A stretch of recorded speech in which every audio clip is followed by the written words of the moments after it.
ಇಲ್ಲಿ ವಿದ್ಯಾರ್ಥಿಗಳೇ, ಇದು ಭಾಳ ಇಂಪಾರ್ಟೆಂಟ್ ಪ್ರಶ್ನೆ ಅದ, ಲಕ್ಷ ಕೊಟ್ಟು ನೋಡ್ರಿ. ಇಲ್ಲಿ ಏನು ಮಾಡ್ಯಾನ, ಎರಡು ಸಂಖ್ಯೆಗಳ ಇರುವೆ. ಎರಡು ಸಂಖ್ಯೆಗಳು ಇದ್ದಾಗ ಈ ನಿಯಮದ ಪ್ರಕಾರ ನೀವು ಏನು ಕಂಡುಹಿಡಿಬೇಕು? ಲಸ ಕಂಡುಹಿಡಿಬೇಕು. ಎರಡೇ ಸಂಖ್ಯೆಗಳು ಇರಬೇಕು.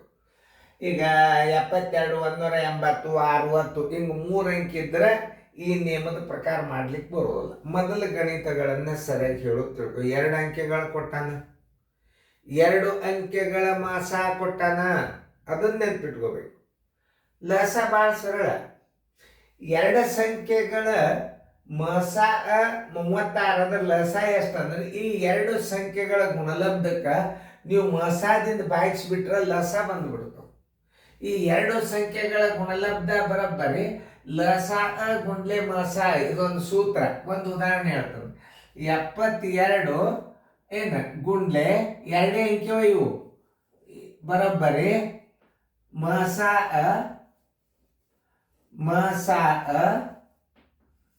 ಗುಂಡ್ಲೆ ಲಸ. ಇದು ನೆನ್ಪಿಟ್ಕೋಬೇಕು ನಾವು. 2 ಅಂಕೆಗಳಿದ್ದಾಗ ಈ ಪದ್ಧತಿ ನೆನಪಿದ್ರೆ ಸಾಕು. 2 ಸಂಖ್ಯೆಗಳು ಕೊಟ್ಟಾನ, 2 ಸಂಖ್ಯೆಗಳ ಗುಣಲಬ್ಧ ಬರೋಬ್ಬರಿ ಏನು? ಮಸ ಗುಂಡ್ಲೆ ಲಸ. 2 ಸಂಖ್ಯೆಗಳ ಗುಣಲಬ್ಧ ಎಷ್ಟದ? 72 ಅದ ಗುಂಡ್ಲೆ 180 ಕೊಟ್ಟಾನ. ಏನೀಗ ಮಸ ಕೊಟ್ಟಾನ, ಲಸ ಬರೋಬ್ಬರಿ ಎಕ್ಸ್ ಹಾಕೊಂಡ್ಬಿಡ್ರಿ. ಎಕ್ಸ್ ಬರೋಬ್ಬರಿ 36.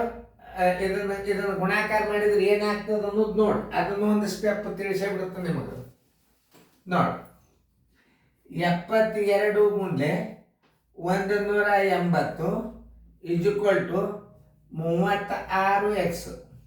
ಎಕ್ಸ್ ಅಂದ್ರೆ ಏನು? ಲಸ. ಎಕ್ಸ್ ಈಜ್ವಲ್ ಟು 72 ಗುಂಡ್ಲೆ 180. ಎಕ್ಸ್ ಈ ಕಡೆ ತೊಗೊಂಡಿರಿ ಅಂದ್ರೆ ಏನಾಗ್ತದೆ? 36 ತಳಗೆ ಬಂದ್ಬಿಡ್ತಾವೆ. ಇದನ್ನ ನೆನ್ಪಿಟ್ಕೋರಿ ನೀವು. ಈಗ ಲಸ ತಕ್ಕೋತ್ ಕೂಡ್ಬೇಡ್ರಿ. 72 180 ಲಸ ತಕ್ಕೋತ್ ಕೂಡ್ಬಾರ್ದು. 36 ಒಂದಲೇ 36 ಎರಡ್ಲೆ 18 ಎರಡ್ಲೆ 360. ಆದ್ದರಿಂದ ಲಸ ಬರೋಬ್ಬರಿ 360. ಉತ್ತರ ಸಂಖ್ಯೆ ಬಿ. ಇದನ್ನ ನೆನಪಿರಲಿ. ಇದು ನಿಮಗೆ ಯಾಕೆ ಹೇಳ್ತಾನಂದ್ರೆ 2 ಸಂಖ್ಯೆಗಳ ಗುಣಲಬ್ಧ ಮಸ ಗುಂಡ್ಲೆ ಲಸ ಈಕ್ವಲ್ ಇರ್ತಾವ. ಮಸ ಕೊಟ್ಟನ ಲಸ ತೆಗಿಬೇಕು. ಈಗ ನೀವು 2 ಸಂಖ್ಯೆಗಳ ಗುಣಲಬ್ಧ ಲಸ ಬರೋಬ್ಬರಿ, ಯಾಕಂದ್ರೆ ಲಸಕ್ಕೆ ಎಕ್ಸ್ ಬಿದ್ದದ, ಲಸ ಬರೋಬ್ಬರಿ ಇಲ್ಲಿ ಒಂದು ಸೂತ್ರ ನೆನ್ಪಿಟ್ಕೋರಿ. 2 ಸಂಖ್ಯೆಗಳ ಲಸ ಬರೋಬ್ಬರಿ 2 ಸಂಖ್ಯೆಗಳ ಗುಣಲಬ್ಧ 2 ಸಂಖ್ಯೆಗಳ ಗುಣಲಬ್ಧ. ಇದು ಅಂಕ ಗಣಿತದಾಗ, ಅದು ಬೀಜಗಣಿತದ ಬರ್ತಾವ. ಗುಣಲಬ್ಧ 2 ಸಂಖ್ಯೆಗಳ ಗುಣಲಬ್ಧ ಲಸ ಕೊಟ್ಟಾನಂದ್ರೆ ಮಸ, ಲಸ ಕೇಳ್ಯಾನಂದ್ರೆ ಅವ ಮಸ ಕೊಟ್ಟಿರ್ತಾನ. ನೆನ್ಪಿಟ್ಕೋರಿ. ಈ ಸೂತ್ರ ಮೇಲೆ ಮಾಡ್ಬೋದು.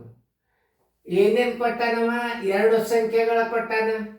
2 ಸಂಖ್ಯೆಗಳ ಗುಣಲಬ್ಧ ನೋಡ್ರಿ, 72 ಗುಂಡ್ಲೆ 180. ಗುಣಾಕಾರ ಮಾಡೋದು ಬೇಡ ನೀವು, ಸುಮ್ ಗುಣಾಕಾರ ಚಿಹ್ನೆ ಹಾಕಿ ಬಿಡ್ರಿ. ಮಸ ಎಷ್ಟದ? 36 ಈಜ್ವಲ್ ಟು ಏನು? ಲಸ. ಇದು ಅಂಕ ಗಣಿತದ. ಈ ರೀತಿ ಒಳಗೂ ನೀವು ಲೆಕ್ಕ ಮಾಡಿ. 2 ಅಂಕಿಗಳು ಇದ್ದಾಗ 36 ಒಂದಲೇ 36 ಎರಡ್ಲೆ 18 ಏಳೆ 36 360. ಆದ್ದರಿಂದ ಲಸ ಬರೋಬ್ಬರಿ 360. ಇದು ಮಾಡ್ತಾರ. ಇದು ಬೀಜಗಣಿತದಾಗ 2 ಸಂಖ್ಯೆಗಳಿದ್ದಾಗ ಅಷ್ಟೇ ವಿಚಾರ ಮಾಡ್ಬೇಕು. 3 ಸಂಖ್ಯೆಗಳಿದ್ದರೆ ಈ ಪದ್ಧತಿ ಮಾಡಬಾರ್ದು. 2 ಸಂಖ್ಯೆಗಳು 72 180 ಬರೋಬ್ಬರಿ ಮಸ ಗುಂಡ್ಲೆ ಲಸ. ಯಾವತನು ಕೊಟ್ಟಾನ, ಈತನು ಕೊಟ್ಟಾನ, ಈತನು ಕೇಳ್ತಾನ. ಇದೊಂದು ಇಂಪಾರ್ಟೆಂಟ್ ನೆನಪ. ಎರಡು ಸಂಖ್ಯೆಗಳ ಕೊಟ್ಟ ಮಸ ಕೊಟ್ಟಿರ್ತಾನ, ಲಸ ಕೇಳ್ತಾನ, ಲಸ ಕೊಟ್ಟಿರ್ತಾನ, ಮಸ ಕೇಳ್ತಾನ. ಎರಡು ಸಂಖ್ಯೆಗಳನ್ನ ಗುಣಾಕಾರ ಮಾಡ್ಕೊತ ಹೋಗ್ಬೇಡ್ರಿ ನೀವು. ಬರೀ ಗುಣಾಕಾರ ಚಿಹ್ನೆ ಹಾಕ್ರಿ. 72 ಗುಂಡ್ಲೆ 180 ಮಸ ಗುಂಡ್ಲೆ ಲಸಾಕ್ಕೆ ಎಕ್ಸ್ ಹಾಕೊಂಡ್ರಿ. ಇದನ್ನು ಗುಣಾಕಾರ ಮಾಡಿದ್ರೆ 36 ಎಕ್ಸ್ ಆಯ್ತು. ಇದು 72 ಗುಂಡ್ಲೆ 180 30 ಎಕ್ಸ್ ಬಂತು ಅಂದ್ರೆ 36 ಭಾಗಾಕಾರ ಆಗ್ತದೆ. ಇದು ಗುಣಾಕಾರ ಆಗಿಬಿಡುತ್ತೆ. ಇಷ್ಟು ನೆನ್ಪಿಟ್ಕೊಂಡು ಬಿಡ್ರಿ ನೋಡ್ರಿ. ಆಮೇಲೆ ಇನ್ನೊಂದು ನಿಯಮ ಏನದ, ಎರಡು ಸಂಖ್ಯೆಗಳ ಗುಣಲಬ್ಧ ನೋಡಿ ನಿಮಗೆ ಬಂದಿರ್ತದ ನೋಡಿ ಸೂತ್ರದಾಗ.